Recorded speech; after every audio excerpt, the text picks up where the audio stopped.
L'année sans été, 1816. Les récoltes ont échoué, gel en juillet, famine mondiale. Tout cela à cause d'un seul volcan à l'autre bout du monde. Mais cette éruption n'était qu'un simple pétard. Comparé aux géants endormis sous le parc national de Yellowstone, ce n'était rien. Un murmure géologique. Car l'explosion de Yellowstone ne changerait pas seulement le temps pendant un an. Elle changerait le monde pendant une décennie. Ce n'est pas une prédiction. C'est une probabilité. Une force de la nature si immense qu'elle a déjà remodelé notre continent. Et aujourd'hui, nous allons être témoins de ce qui se passe si elle se réveille. Bienvenue dans la théorie de la catastrophe. Ceci est les veilleurs du temps. Accrochez-vous. Le parc national de Yellowstone est un lieu d'une beauté naturelle époustouflante. Des millions de personnes le visitent chaque année. Ils viennent admirer ses sources chaudes aux couleurs vives. Ils viennent assister à l'éruption régulière d'Old Faithful. Ils viennent observer la faune abondante qui peuple ces vastes paysages. C'est un monde qui semble paisible, un témoignage de la puissance durable de la nature. Pourtant, sous cette surface sereine se cache l'un des plus grands systèmes volcaniques de la planète. Ce système a façonné le sol même sur lequel repose le parc. Les geysers et les sources chaudes sont des preuves directes de l'immense source de chaleur qui mijote à quelques kilomètres sous terre. L'idée d'un supervolcan évoque souvent des images dramatiques de films. Ces récits dépeignent des catastrophes soudaines et apocalyptiques, sans le moindre avertissement. Cependant, la réalité de la volcanologie est bien plus nuancée et moins sensationnelle. Le but de notre voyage aujourd'hui est d'examiner Yellowstone à travers le prisme de la science. Nous explorerons ce que nous savons, basé sur des preuves. Nous distinguerons les mythes courants des faits scientifiques. Comprendre les processus réels à l'œuvre nous permet d'apprécier la puissance de Yellowstone sans succomber à une peur injustifiée. C'est une histoire de géologie. C'est une histoire de temps. C'est une histoire d'observation attentive. Cette exploration n'a pas pour but de semer l'alarme. Au lieu de cela, il s'agit de favoriser une compréhension plus profonde. La Terre est une planète dynamique, en constante évolution. L'activité volcanique est une partie fondamentale de son cycle de vie géologique. En examinant l'histoire, en examinant la mécanique, en examinant l'avenir potentiel du système de Yellowstone, nous pouvons obtenir une perspective plus claire. Nous allons apprendre ce que les scientifiques recherchent. Nous allons apprendre à quoi pourrait ressembler une grande éruption. Nous allons apprendre quelle est la probabilité réelle d'un tel événement. C'est une histoire écrite dans la roche. C'est une histoire écrite dans la chaleur. C'est une histoire écrite dans l'eau. Les scientifiques apprennent à lire son langage. Les forces qui ont créé les geysers. Les forces qui ont créé les canyons de Yellowstone. Ces mêmes forces ont produit des éruptions massives dans un passé lointain. Ces forces opèrent sur des échelles de temps qui dépassent presque l'entendement humain. Nos vies sont des moments fugaces comparés à la longue et lente respiration d'une caractéristique géologique comme Yellowstone. Cette perspective est essentielle. Elle nous aide à comprendre que si le système est actif, il n'est pas nécessairement au bord d'un événement catastrophique. Commençons par examiner calmement et clairement les preuves qui racontent l'histoire de cet endroit incroyable. Pour comprendre Yellowstone aujourd'hui, nous devons nous pencher sur son passé lointain. L'origine du volcan n'est pas liée au bord d'une plaque tectonique, où se trouvent la plupart des volcans. Yellowstone est situé au-dessus d'un panache stationnaire de matière chaude s'élevant des profondeurs du manteau terrestre. Cette caractéristique est connue sous le nom de point chaud. Au fur et à mesure que la plaque nord-américaine glissait sur le point chaud, elle agissait comme un chalumeau, faisant fondre périodiquement la croûte et provoquant des éruptions massives. Ce mouvement a laissé une trace distincte dans le paysage. La plaine de la Snake River, s'étendant du nord du Nevada à Yellowstone, est une succession d'anciennes caldeïras. Chacune de ces caldeïras marque l'emplacement d'une super-éruption passée. Les éruptions les plus anciennes se trouvent au sud-ouest et deviennent progressivement plus récentes à mesure que l'on se rapproche du parc. Cette trace prouve la lente dérive du continent au-dessus d'un panache mantélique stationnaire. Le plateau de Yellowstone est le site de l'activité la plus récente. Les scientifiques ont identifié 3 cycles éruptifs extrêmement importants ici. L'éruption du tuf de Huckleberry Ridge, il y a environ 2,1 millions d'années. Ce fut un événement immense, l'une des plus grandes éruptions volcaniques connues sur Terre. L'éruption du tuf de Mesa Falls, il y a environ 1,3 million d'années. L'éruption du tuf de Lava Creek, il y a environ 631 000 ans. C'est cet événement qui a formé la caldeira de Yellowstone que nous voyons aujourd'hui. Ces éruptions passées fournissent des données cruciales pour les scientifiques. L'étude des couches épaisses de tuf sur le terrain permet de reconstituer la taille et la nature des événements. L'analyse de la chimie du magma et l'estimation des volumes éruptés en laboratoire. Ces informations permettent de construire des modèles sur le fonctionnement du système. Ces événements sont des points de référence pour l'état actuel de Yellowstone. L'histoire continue de se dévoiler. Un tremblement de terre et 1 millimètre de soulèvement du sol à la fois. L'activité post-caldeira comprend plus de 80 coulées de lave rhyolitique, plus petites et non explosives, la dernière datant d'environ 70 000 ans. La formation du point chaud pourrait être liée à la subduction et au détachement de la plaque Farallon, permettant au panache mantélique de s'élever. Ce qu'il est. Un panache mantélique profond s'élevant d'au moins 500 km de profondeur, alimentant un système magmatique à plusieurs niveaux.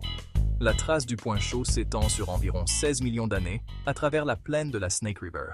Le supervolcan de Yellowstone n'est pas une gigantesque caverne de roches en fusion comme on l'imagine souvent. La réalité est plus complexe et bien moins dramatique. Les scientifiques utilisent les ondes sismiques qui traversent le sol comme une échographie médicale pour créer des images du sous-sol. Ces images révèlent un système magmatique à 2 niveaux.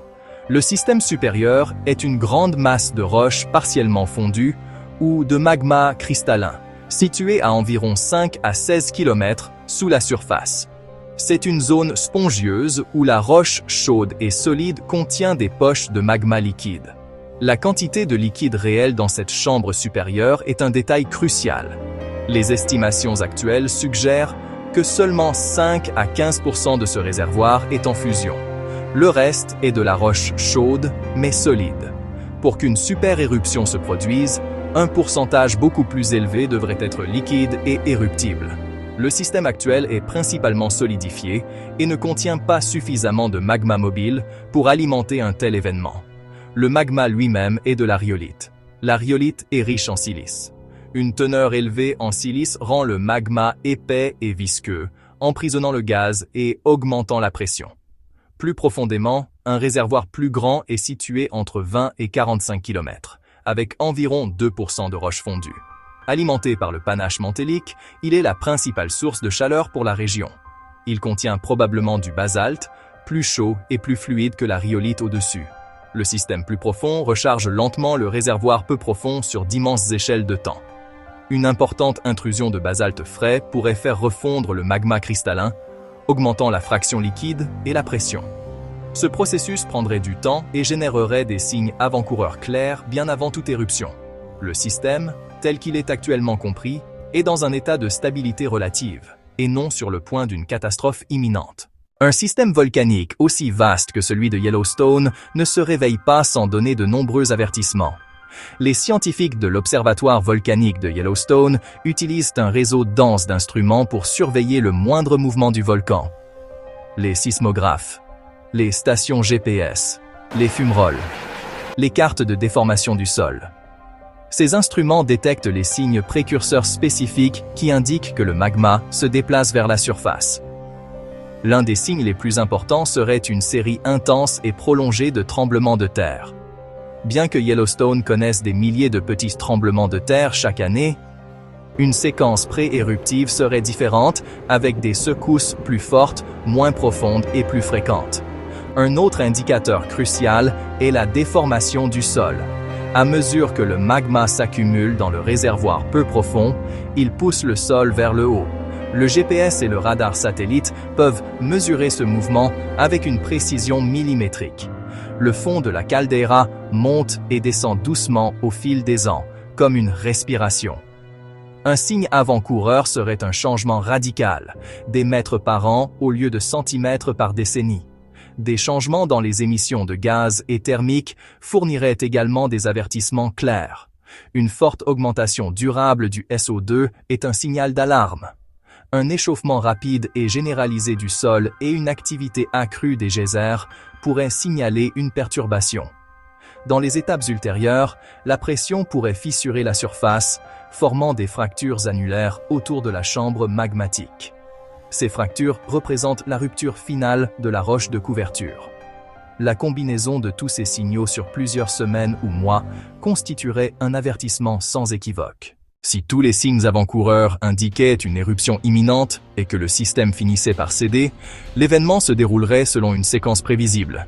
Cela commencerait probablement par l'effondrement du sol le long des fractures annulaires. Tandis que cette section massive de la croûte terrestre s'effondre, ce serait comme déboucher une gigantesque bouteille sous pression. La libération soudaine de pression provoquerait l'expansion violente des gaz dissous dans le magma, propulsant une colonne colossale haut dans l'atmosphère. Des cendres, des roches, des gaz. Cette colonne éruptive pourrait atteindre des altitudes de 30 km ou plus, pénétrant profondément dans la stratosphère. Simultanément, tout le matériel ne monterait pas verticalement. Lorsque la colonne devient trop dense ou que les fontaines s'effondrent, de vastes nuages se déplaceraient rapidement à travers le paysage. Ce sont des coulées pyroclastiques, des avalanches turbulentes et surchauffées de cendres, de ponces et de gaz mortels qui peuvent dépasser 800 degrés Celsius. Elles se déplacent à la vitesse d'un ouragan, incinérant et ensevelissant tout sur leur passage. Dans un rayon d'environ 100 km, la survie serait pratiquement impossible. Une super-éruption à Yellowstone libérerait des milliers de fois plus de matière que l'éruption du mont St. Helens en 1980. L'énergie libérée équivaudrait à des milliers d'armes nucléaires. L'explosion initiale créerait une nouvelle caldeira, plus grande, à mesure que le sol s'effondrerait dans la chambre vidée. Le paysage sur des centaines de kilomètres carrés serait transformé, enseveli sous d'épaisses cendres et des dépôts pyroclastiques. Une catastrophe régionale aux proportions inégalées. Après la phase explosive principale, l'activité pourrait changer. Une activité moins énergique pourrait se poursuivre pendant des mois, voire des années. D'épaisses coulées de lave pâteuse pourraient lentement commencer à remplir la nouvelle caldeira. Il pourrait également y avoir des explosions plus petites et des retombées de cendres continues. La pluie et la neige fondante se mélangeant aux vastes cendres créeraient des lahares, des coulées de boue qui pourraient parcourir de longues distances, ensevelissant villes et infrastructures. Eh bien, vous savez, c'est ainsi que cela se déroulerait. Section 6. La longue portée des cendres volcaniques. La conséquence la plus répandue et la plus perturbatrice serait l'immense nuage de cendres volcaniques. Cette cendre n'est pas comme la suite douce d'un feu. Elle est faite de minuscules fragments de roches tranchants, du verre volcanique. Inhalée, elle peut causer des dommages respiratoires graves et à long terme. Mouillée, elle forme une pâte lourde, semblable à du ciment, capable d'effondrer les toits. Même quelques millimètres peuvent être incroyablement glissants, rendant les routes impraticables. La distribution dépend de l'ampleur de l'éruption et des vents dominants.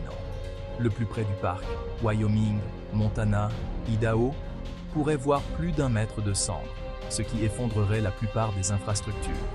Plus loin, des villes comme Denver et Salt Lake City pourraient recevoir des dizaines de centimètres, paralysant les transports, contaminant l'eau, endommageant les structures.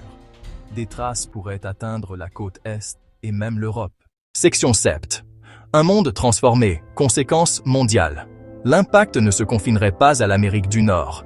Une explosion de cette ampleur injecterait d'énormes quantités de dioxyde de soufre gazeux dans la stratosphère, la haute atmosphère stable. Le gaz réagit avec la vapeur d'eau pour former une fine brume d'aérosol d'acide sulfurique. La couche d'aérosol encercle le globe en quelques semaines. Les fines gouttelettes sont très réfléchissantes, bloquant une partie de la lumière solaire entrante.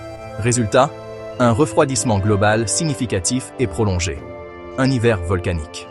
Les modèles climatiques montrent des températures moyennes mondiales chutant de plusieurs degrés Celsius. Le plus fort au cours des premières années. Les effets pourraient persister une décennie ou plus à mesure que les aérosols retombent. Le refroidissement perturbe les régimes météorologiques mondiaux. Mousson affaibli, Asie. Mousson affaibli, Afrique, conduisant à une grave sécheresse et à des pénuries d'eau pour des milliards de personnes. l'agriculture mondiale serait catastrophique. Saisons plus courtes, températures plus fraîches, pluviométrie altérée. Des récoltes généralisées, les régions céréalières de l'hémisphère nord étant les plus touchées. Les réserves alimentaires mondiales sont minces. Une perturbation de plusieurs années entraîne de graves pénuries et la famine. Le bétail affecté, perte de pâturage, empoisonnement au fluor des plantes recouvertes de cendres, rupture des transports, panne du réseau électrique, effondrement des chaînes d'approvisionnement alimentaire, les gouvernements et les relations tendues, migration massive, conflits, instabilité, effondrement économique mondial. L'humanité survit, mais la civilisation serait fondamentalement et durablement altérée. L'un des plus grands défis auxquels notre espèce ait jamais été confrontée.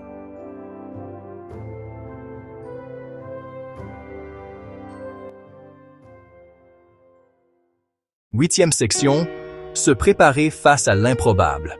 Étant donné les immenses conséquences, il est naturel de se demander ce qu'il faudrait faire. La première chose et la plus importante à retenir est qu'une super-éruption est un événement d'une probabilité extrêmement faible. Cependant, une préparation de base est utile pour de nombreuses urgences. En cas de forte chute de cendres, protégez votre capacité à respirer, sécurisez un abri sûr et ayez de l'eau propre et de la nourriture. Des masques N95 ou P100 de haute qualité seraient essentiels à l'extérieur. L'objectif est d'empêcher les cendres d'entrer. Ayez un plan et une méthode sûre pour enlever les cendres des toits. Les cendres humides peuvent dépasser la capacité de charge. Avoir les bons outils est important. Coupez le système de CVC qui aspire l'air extérieur. Stockez plusieurs semaines d'eau, environ 4 litres par personne et par jour. Gardez des aliments non périssables et une radio à manivelle ou solaire pour les mises à jour officielles. En fin de compte, la résilience communautaire, le partage des ressources, des compétences et des informations est la meilleure voie à suivre. Section 9. Les vraies probabilités et l'œil vigilant. Nous abordons maintenant la question la plus importante. Quelles sont les vraies probabilités d'une super-éruption à Yellowstone? Selon l'Institut d'études géologiques des États-Unis, la probabilité pour une année donnée est d'environ 1 sur 730 000. C'est à peu près comparable à la probabilité d'être frappé par un gros astéroïde capable de détruire une ville. C'est une probabilité extrêmement faible. L'idée que Yellowstone est en retard est une idée fausse. Les volcans ne fonctionnent pas selon un calendrier précis. Les 3 derniers intervalles étaient d'environ 800 000 et 669 000 ans. Aucun schéma prévisible. L'état actuel ne fournit aucune preuve qu'il se dirige vers une super-éruption. Le réservoir est principalement solide, sans changement inhabituel et à grande échelle. L'observatoire volcanique de Yellowstone maintient une surveillance constante et vigilante. Sismomètre, station GPS, capteur de gaz, satellite. Ensemble, ils fournissent un bilan de santé en temps réel. La surveillance garantit que tout changement significatif serait détecté des mois, des années, voire des décennies à l'avance, offrant amplement de temps pour l'alerte et la préparation. Une super-éruption n'est pas le seul événement, ni même le plus probable, à Yellowstone. De loin, l'activité future la plus probable serait beaucoup plus petite. Des explosions hydrothermales, de l'eau surchauffée se transformant en vapeur et créant un cratère, se produisent tous les quelques milliers d'années. Une coulée de lave de petite à modérée est une autre possibilité. La plus récente s'est produite il y a environ 70 000 ans, et des dizaines se sont produites depuis la dernière super-éruption. De tels événements représenteraient des dangers locaux significatifs, et non continentaux ou mondiaux. Yellowstone est un lieu d'émerveillement, une fenêtre sur de puissantes forces géologiques. Nous devrions le regarder avec respect et émerveillement, pas avec peur. La science nous dit que la probabilité d'une éruption massive est incroyablement faible et que le système est actuellement au repos. Nous pouvons faire confiance aux scientifiques dévoués qui surveillent attentivement avec les meilleurs outils. Ce sont nos sentinelles, assurant l'alerte si le géant endormi commence à s'agiter. Pour l'instant, nous pouvons continuer à profiter de sa beauté et à nous émerveiller de la terre dynamique sous nos pieds.